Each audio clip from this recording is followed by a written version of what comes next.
I was 11 years old and I was having my running away issues and identity issues, it just so happens around the same time my biological brother, Carl, wrote, wanted to meet me. And so my biological grandmother wrote a letter to my mom and dad asking if that was okay.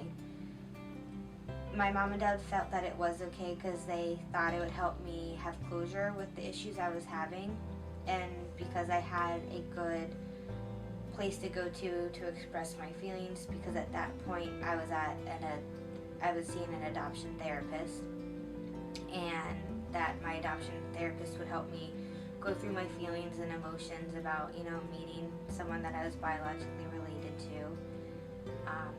When I met my biological brother, I just felt like this instant connection. We were both so happy, and my first memory of really meeting him was at the airport, and we sat in the back seat and just talked about our likes and dislikes, and we had a lot of the same similar likes and dislikes.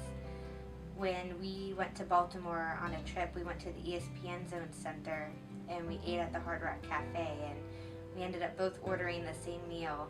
And it was interesting because we ate it the exact same way. We both got a hamburger with fries, and we each took a bite of the hamburger and ate like 4 fries, and then took another bite of the hamburger without even paying attention.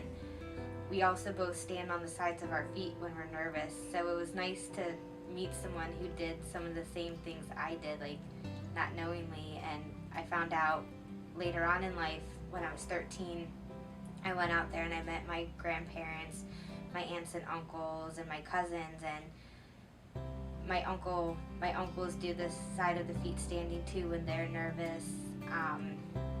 Just a lot of little things I noticed that I do that they also do. I think mannerisms, we have a lot of the same. When I was 22, I finally got in contact with my biological mother. She wasn't around when I was out there. She had a lot of issues, which is why she gave me up for adoption. And it was really nice to meet her because not only was it closure for me, but she had closure too of her feelings about giving me up for adoption, because now she knew I was okay and where I was in life, and now she knew she was going to be a part of my life.